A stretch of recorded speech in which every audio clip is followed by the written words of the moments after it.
Kilometer 56.9. Lori ni babah ke pecah parak tayar tak tahu lah. Nasib baik tak kena tau.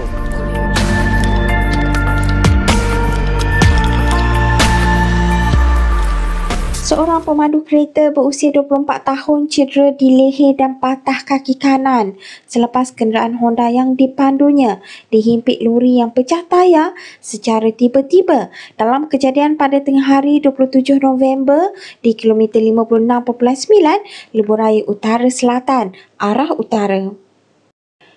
Menurut Ketua Polis Daerah Kluang, Asisten Komisioner Bahri Muhammad Noor, kejadian berlaku sekitar jam 12 tengah hari ketika kedua-dua kenderaan dalam perjalanan dari Johor Bahru menuju ke Yom Peng.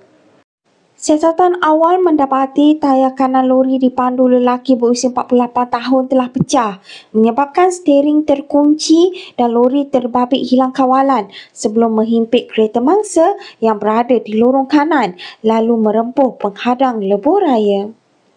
Mangsa kemudiannya dikejarkan ke Hospital Encik Besar Hajah Kalsum bagi menerima rawatan lanjut.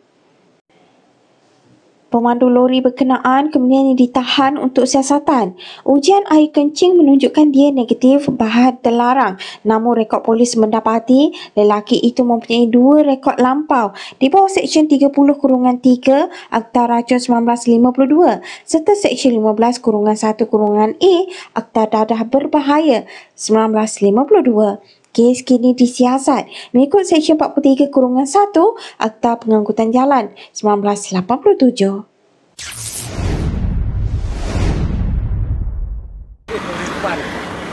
Baru jadi. Kilometer 56.9. Lori ni babah ke pecah parak tayar tak tahu lah. Nasib baik tak kena tau.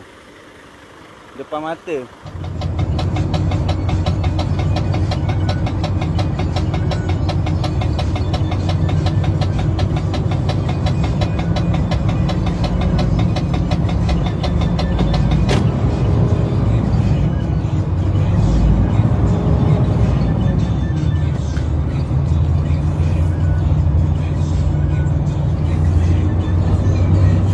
Tinggal lori saja. Kereta sudah angkat, tinggal lori saja.